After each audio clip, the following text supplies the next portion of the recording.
ఇంక్లాబ్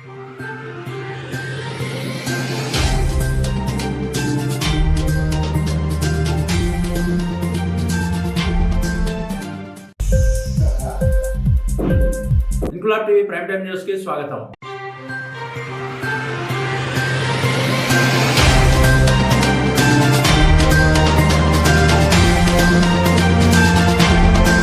స్వచ్ఛతే సేవా కార్యక్రమంలో ప్రజలు స్వచ్ఛందంగా భాగస్వాములు కావాలని తిరుమలి సర్పంచ్ శృతి వీరకృష్ణ ప్రసాద్ పిలుపునిచ్చారు. మంగళవారం కాకినాడ జిల్లా ఏలేశ్వరం మండలం తిరుమలి స్వచ్ఛతే సేవా కార్యక్రమానికి సర్పంచ్ శృతి వీరకృష్ణ ప్రసాద్ ముఖ్య అతిథిగా విచ్చేసి జడ్పీ హై స్కూల్ వద్ద మొక్కలు నాటి గ్రామంలో ర్యాలీ నిర్వహించారు. పంచాయతీ కార్యదర్శి ఉషారాణి స్వచ్ఛతే సేవ ప్రతిజ్ఞ చేయించారు. ఈ సందర్భంగా సర్పంచ్ శృతి వీరకృష్ణ ప్రసాద్ మాట్లాడుతూ సింగిల్ యూజ్డ్ ప్లాస్టిక్ వినియోగం ప్రతి ఒక్కరూ విడిచిపెట్టాలని పిలుపునిచ్చారు. మానవ నిర్లక్ష్యంతో గ్లోబల్ వార్మింగ్ దుష్పరిమాణాలు ఏర్పడి ఇటీవల భారీ వరదలు విపత్తులు పెరిగాయని, ప్రకృతి పర్యావరణ పరిరక్షణకు ప్రజల సహకారం కీలకమన్నారు. కార్యక్రమంలో ఉప సర్పంచ్ తోట శివరామకృష్ణ, హెచ్ఎం రాజ్ కుమారి, సచివాలయ సిబ్బంది, ఏఎన్ఎంలు, ఆశా వర్కర్లు, గ్రామ ప్రజలు పాల్గొన్నారు.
ఇంక్లాబ్ టీవీ వీడియోలు మీకు నచ్చినట్లయితే లైక్ చేయండి, షేర్ చేయండి, కమెంట్ చేయడం మర్చిపోకండి. సబ్స్క్రైబ్ చేయని వాళ్ళు వెంటనే సబ్స్క్రైబ్ చేసుకోండి. మా వీడియోలు మీరు వెంటనే చూడాలనుకుంటే కింద ఉన్న గంట సింబల్ని గట్టిగా కొట్టండి.